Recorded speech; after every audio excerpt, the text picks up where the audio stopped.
Hi guys, this is Kristen Simon, Chenoweth and Cohen. I just want to talk about something that has kind of come across my plate lately. And when my thought processes start churning about something, I like to talk about it because my guess is I'm not the only one that deals with this. So I once was in a business class when I was getting my business degree, and it was an attorney talking about negotiations in the business workplace. And I'm sorry, I've got notifications flashing across my screen.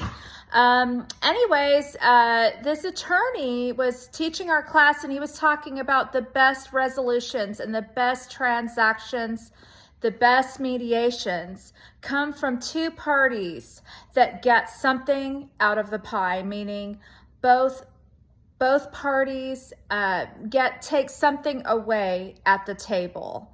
There's not one party winning everything. Okay, so the winner doesn't take it all. The best transactions and the best negotiations happen when both parties have a piece of the pie.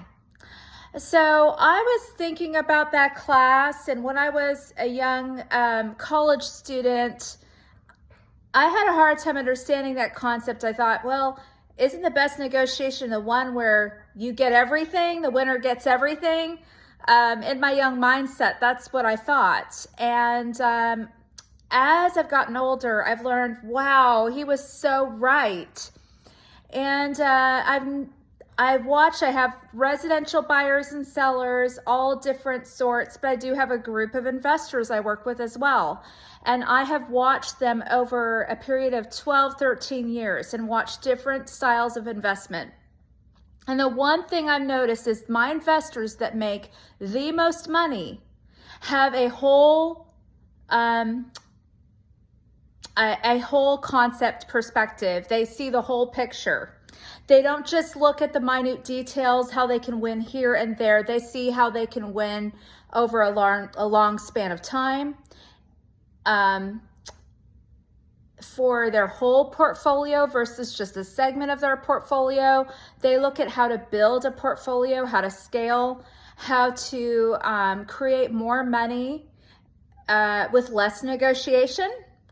So my best investors, some of them have even gone up against 30 buyers, winning the top, being the top bid, meaning they spent the most money out of all those offers to get that specific house because it fit their entire portfolio and their focus of what they were looking for. Some of my best investors don't dilly-dally over $3,000 and hard negotiate out those like finite numbers. They say, you know what? I'm going to take this house because it fits my portfolio. It fits what I'm looking for. And yes, I'm losing a few thousand here, but overall, this is a great investment for me over time. So they don't just nickel and dime the thing to death. They really look at it from a perspective of long-term investment, long-term wealth, long-term health for their financials. And they make swift decisions. They are very focused, and I think that needs to be the way even buyers and sellers are in this residential market. When we are nickel and diming over a few $1,000s and we're not looking at the big picture and looking at from a whole number perspective, like looking at all of our comps, you know, a real estate agent will give you comps and provide those for you so you can see objectively what that neighborhood is bringing in. I've had at least 100 notifications coming across my screen as I'm doing this video. It's like very, very, it seems like it's timed very well. But anyways, you all are after me. But anyway, I just want to kind of talk about how the best negotiations leave a little bit of the pie for both parties. And that's when you get away from walking into a house that's completely a mess because the sellers are exhausted with you. You've completely nickel and dime them to death.